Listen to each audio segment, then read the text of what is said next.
Imagine walking home alone through the cobblestone streets of Philadelphia on a cold autumn night in 1849. There are no streetlights to speak of, no police officer to call, no emergency number to dial.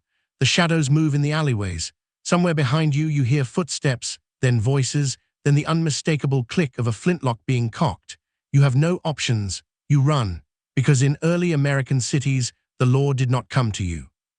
There was no badge, no uniform, no institution standing between the ordinary citizen and the men who had decided that the streets belonged to them.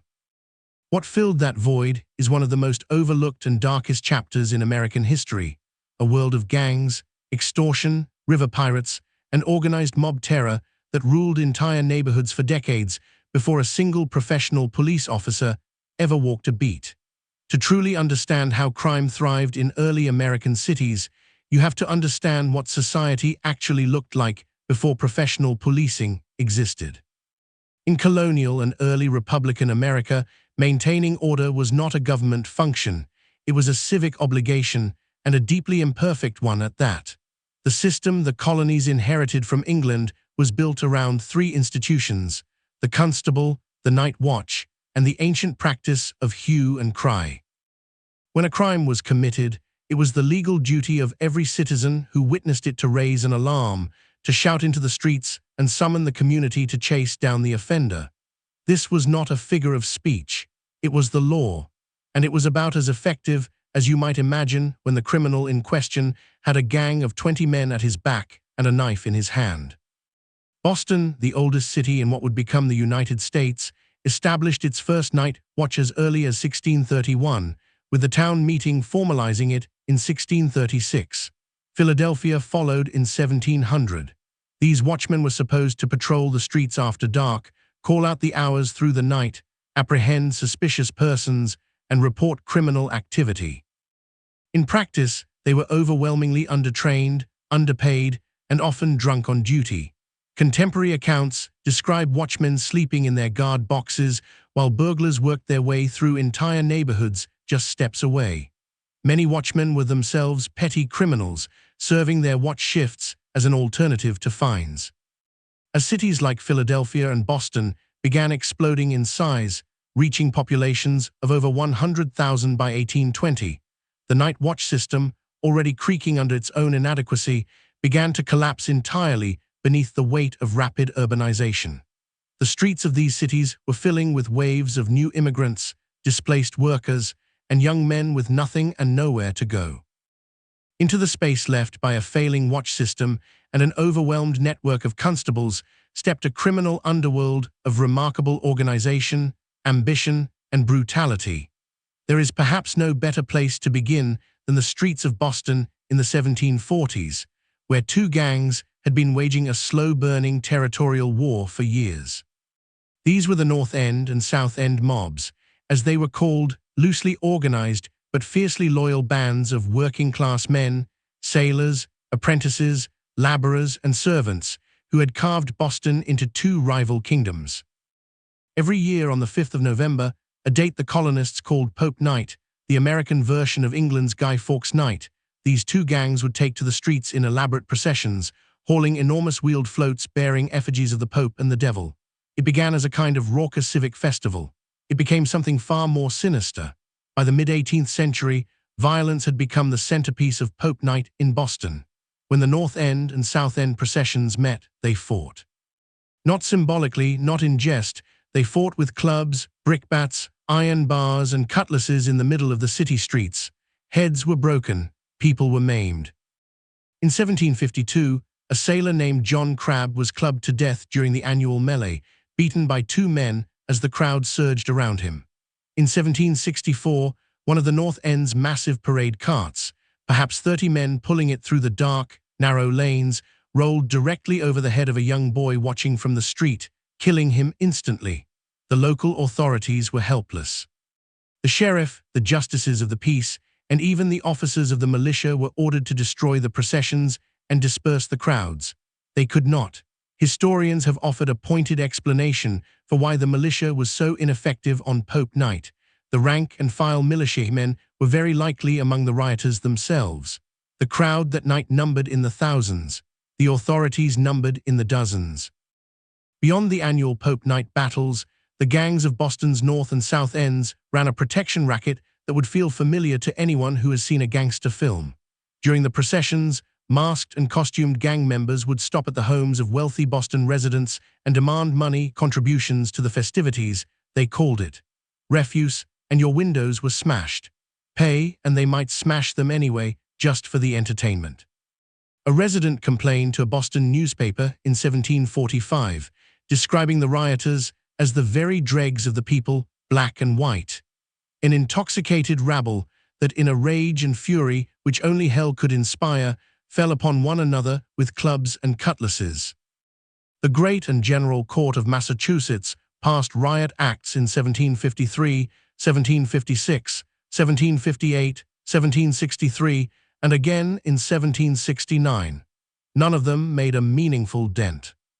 The gang leaders, most notably Ebenezer McIntosh of the South End, a cobbler who commanded his men with a speaking trumpet while marching in a lace-trimmed blue and gold uniform as a deliberate mockery of the city's elites, operated with near-total impunity for decades. It was not until 1765, when the political crisis of the Stamp Act gave these same gang leaders a more powerful enemy to direct their violence against, that the North and South End mobs temporarily set aside their war to unite under McIntosh and confront British authority instead. The violence had not disappeared. It had simply found a more politically useful target. If Boston's gang warfare was rooted in class rivalry and Protestant tradition, Philadelphia's criminal underworld grew directly out of industrial poverty and ethnic hatred. By the 1840s, Philadelphia was a city fracturing under the pressure of mass Irish immigration, rampant unemployment, and the complete absence of any meaningful law enforcement below South Street. In this environment, street gangs did not merely exist, they flourished into a kind of parallel civic structure. Historians have documented more than 65 distinct gangs operating in Philadelphia during this period, each marking its turf by scrawling its name across doors and fences in chalk or charcoal. The Nighthawks, the Gumballs, the Vampires, the Bleeders, the Rats, the Skinners. These were not metaphors or nicknames used by outsiders. These were the identities these men chose for themselves, carved into the physical fabric of the city as a declaration of territorial ownership in a world that offered them no other form of power. Among the most feared of all these Philadelphia gangs were the Schuylkill Rangers, a predominantly Irish-American gang that had carved out the waterfront along the Schuylkill River as their personal kingdom, stretching from the neighborhood of Gray's Ferry south toward what is now Graduate Hospital.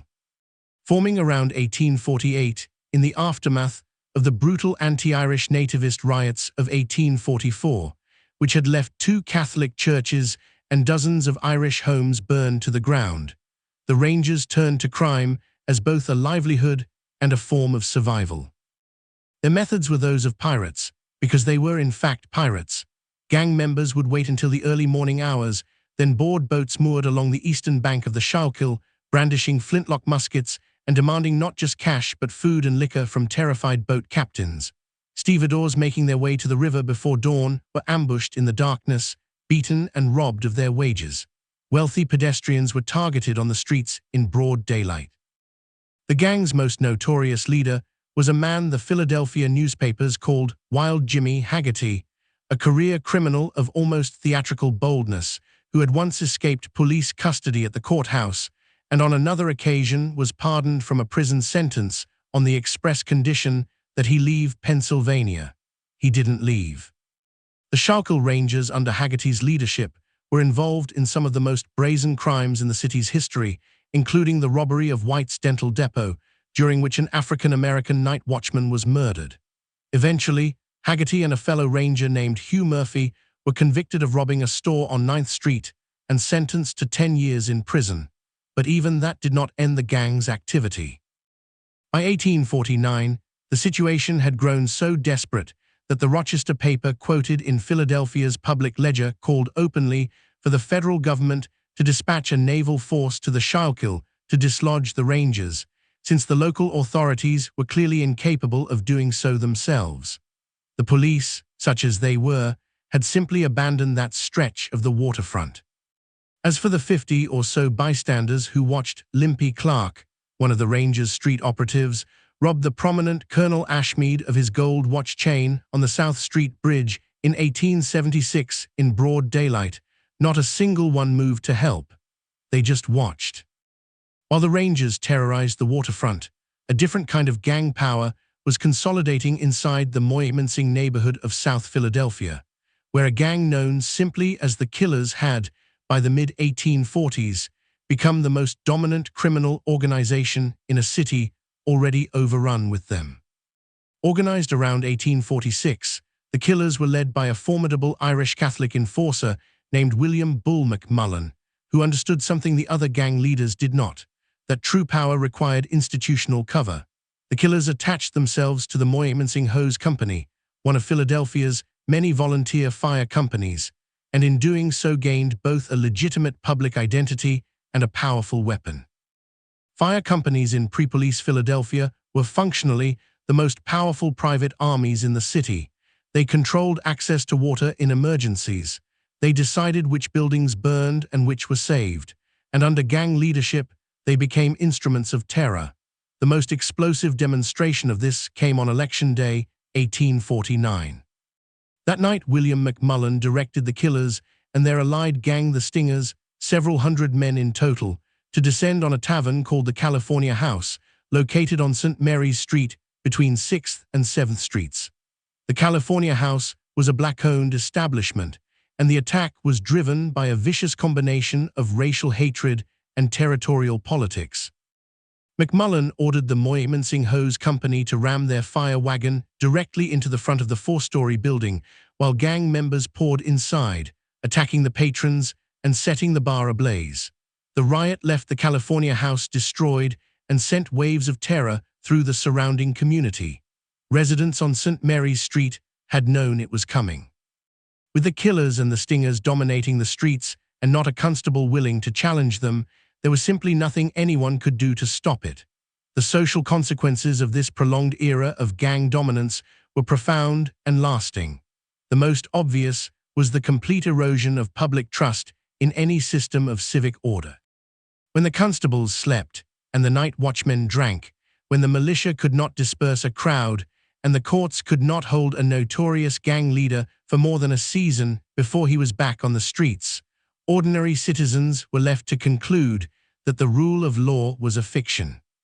This created a deeply corrosive culture of either submission or vigilante retaliation, and more often than not, the same men who enforced order through mob justice were the men who perpetrated mob terror on someone else's neighborhood. The fire companies of Philadelphia are perhaps the most chilling symbol of this dynamic. Institutions created to protect life becoming, in the absence of real accountability, machines of destruction controlled by gang leaders. William McMullen himself later parlayed his gang credentials and Moymansing Street power into a career as a legitimate Democratic political boss, serving in Philadelphia's city government for decades. The gang had not been dismantled, it had been mainstreamed. The 1844 nativist riots and the chaos that followed them played a direct role in forcing Pennsylvania legislators to act, eventually producing the Consolidation Act of 1854, under which Philadelphia's modern police department was formally created, not as an act of moral improvement, but as a desperate institutional response to decades of gang-driven civic collapse. Boston, similarly, moved toward professional policing in the early 1800s, precisely because the failures of the watch system had become undeniable.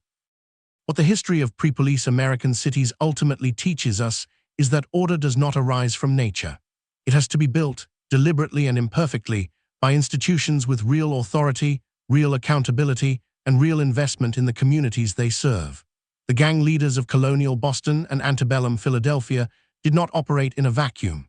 They operated in the space that civic failure created, and they expanded to fill every inch of it.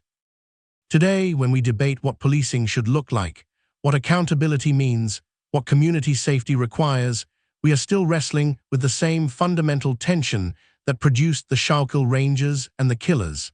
The tension between the legitimate need for security and the danger of power exercised without restraint or justice. Modern neighborhood watches, community policing initiatives, and calls for police reform all carry echoes of those cobblestone streets, the recognition that no community can be safe when its most vulnerable members have nowhere to turn, but equally, no community can be free when armed men operate above the law. The cities of early America did not lack order because they lacked rules. They lacked order because they lacked the will and the structure to enforce those rules equally on everyone. Before there was a police department, before there was a badge or a precinct or a patrol car, the streets of Philadelphia and Boston were shaped by men like Wild Jimmy Haggerty and William McMullen, by the clubs and brickbats of the North and South End mobs, by the screams rising from the California House on election night, 1849, and by the silence of 50 bystanders who watched a robbery happen and did nothing. This is not ancient history. This is the foundation on which American criminal justice was built, constructed in response to failure, haunted by that failure still. If you found yourself drawn into this world tonight, share this video with someone who thinks history has nothing left to teach us. Drop your thoughts in the comments below. What do you think American cities would look like if professional policing had never developed? And if you want to keep exploring the darkest and most overlooked corners of American history, subscribe and stay with us. There is so much more darkness left to examine.